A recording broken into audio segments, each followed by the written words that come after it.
ముందుగా మాకు అండగా ఉండడానికి కేటీఆర్ గారు వచ్చారు, ధన్యవాదాలు సార్. మా సుధీర్ అన్నగారికి, ఇంకా మేడం మన మల్లారెడ్డి అన్నగారికి, కవిత మేడంకి అందరికీ నమస్కారం అండి. ఈ గత 2 సంవత్సరాల నుంచి మాకు అసలు నిద్ర లేదన్న. మీ లాస్ట్ టైం నాకు తెలిసినప్పుడు మా భార్య ప్రెగ్నెంట్, 9 months ప్రెగ్నెంట్. అప్పటి నుంచి మాకు అసలు సరిగా నిద్ర పట్టట్లేదు. అప్పుడు కూడా సార్ నా వైఫ్ ప్రెగ్నెంట్ ఉంది సార్, నా వైఫ్ ప్రెగ్నెంట్ ఉంది, ఇప్పుడు కాదు సార్, మా ఇల్లు మేము కష్టపడి కట్టుకున్నాం సార్ అంటే, లేదు మీరు ఇక్కడ ఉంటారా, బయటికి వెళ్ళిపోతారా, లేదని మీ ఇల్లు కూల్ చేస్తాము సార్. నా వైఫ్ ప్రెగ్నెంట్ ఉందని చెప్పినా కూడా మమ్మల్ని ఒక రూమ్లలో తాళం వేసేసి మా వైఫ్ని బయటికి రాకుండా చేసి మీరు లోపలనే ఉండండి, లేదు ఇక్కడ మూసి పేరు మీద మీ ఇల్లు కూల కొట్టేస్తామని చెప్పి అన్నారు సార్. అప్పుడు సుధీర్ అన్న మా దగ్గరికి వచ్చి మాకు భరోసా ఇచ్చిండు, మమ్మల్ని ఆదుకుంటా అని చెప్పిండు అన్న.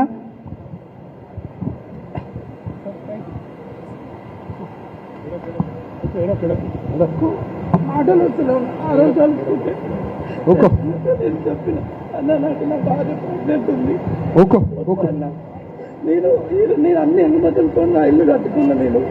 నాకు పర్మిషన్ ఇచ్చాడు, నాకు కేసీఆర్ కిట్ ఇచ్చాడు, నా కొడుకుకి నాకు పట్ట భూములు ఇచ్చిండు. అన్నది కాలు మొక్కుతామంటే నన్ను మెడలు పట్టి బయటికి నెట్టేసినారు. నువ్వు రావద్దు, నిన్ను ఇల్లు కూల కొట్టేస్తారు, నువ్వు డబల్ బెడ్రూమ్ తీసుకుంటావా లేదా అని అడిగారు సార్. నా కొడుకు ప్రెగ్నెంట్ ఉంది, 9 months ప్రెగ్నెంట్ ఉంటే భయపడి నా వైఫ్ని ఒక ఇంట్లో కిరాయికి పెట్టేసి వచ్చిన సార్. ఆ రోజు నేను వద్దు అన్న కూడా నన్ను ఒక రూమ్లో తాళం వేసి నన్ను బయటికి రానియకుండా చేసి నన్ను భయపడి కిరాయికి తెచ్చుకున్నా. నాకు ఏమి ఇచ్చింది అన్నకి, కాంగ్రెస్ కావాలంటే నాకు ఏమి ఇచ్చిందంటే నా ఇళ్ళ కూల కొడుతుందా, నా ఇళ్ళ కూల కొట్టి నువ్వు ఇక్కడ మూసి సుందరీకరణ చేసుకోమంటే గత ప్రభుత్వం కేసీఆర్ గవర్నమెంట్ చేసుకోలేదా మూసి సుందరీకరణ? ఈ గవర్నమెంట్ వచ్చి నా ఇళ్ళ కూల కొడతా అంటుంది. ఎంత కూల కొడుతుంది అన్న? నేను పట్టాలు తెచ్చుకున్నా. నా కేసీఆర్ గవర్నమెంట్లో ఫ్రీ కరెంట్ ఇచ్చిర్రు, నాకు రిజిస్ట్రేషన్ చేసిర్రు, నాకు వాటర్ కనెక్షన్ ఇచ్చారు, అన్నీ తీసుకున్నాం. నేను రజకున్నా, నేను బీసీ సంఘం, నాకు కరెంటు బిల్లు ఫ్రీ ఇస్తున్నాడు కేసీఆర్, ఫ్రీ కరెంట్ వస్తుంది నాకు. అది కూడా చెప్పిన, లేదు నువ్వు ఇక్కడ ఉంటావా, లేదా నువ్వు అక్కడ డబల్ బెడ్రూమ్కి వెళ్ళిపోతావా, నువ్వు 2 కాకపోతే నీ ఇల్లు ఊల కొడతా అని చెప్పి నా వైఫ్ని రూమ్లో పనిచేసి తాళం వేసి నన్ను బయటికి ఆ రోజు గెంటడం చేసిరన్న. ఆ రోజు భయపడి నా భార్య 9 నెలల ప్రెగ్నెంట్ ఉంటే భయపడి నేను ఎక్కడో వీరింట్లోకి వేరే ఇంటి వాళ్ళ కిరాయి ఇంట్లో పెట్టొచ్చి అప్పటికి కూడా చెప్తూనే ఉన్నాం, సార్ మాకు అన్ని అనుమతులు ఉన్నాయి, లేదు మీరు వెళ్ళిపోవాల్సిందే, వెళ్ళిపోతారా లేదా అంటే నా మీద నా ఇల్లు అన్న తీసుకోండి, నా ప్రాణం అన్న తీసుకోండి అని ఆ రోజు నేను ఒంటి మీద కిరోసిన్ పోసుకున్నా.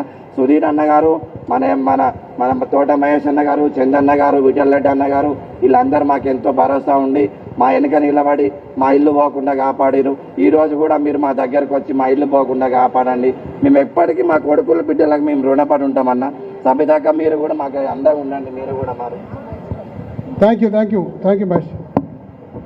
ఇప్పుడు అందరూ కూడా ఒక్కసారి కూర్చొని ఎవరి స్థానంలో వాళ్ళు కూర్చోండి. మన ప్రియతమ నాయకుడు కేటీఆర్ గారు ఇప్పుడు 2 నిమిషాలు మీ ముందర మాట్లాడతారు. దయచేసి అందరూ కూడా కూర్చొని కెమెరాలకు అడ్డంగా ఎవరు కూడా ఉండకండి అని చెప్పి మనం చేసుకుంటాం. అందరికీ నమస్కారం. గౌరవనీయులు పెద్దలు, స్థానిక శాసనసభ్యులు, గతంలో Musi river front development corporation చైర్మన్గా పనిచేసిన అన్న దేవిరెడ్డి సుధీర్ రెడ్డి గారు, గౌరవ మాజీ మంత్రివర్యులు పెద్దలు మహేశ్వరం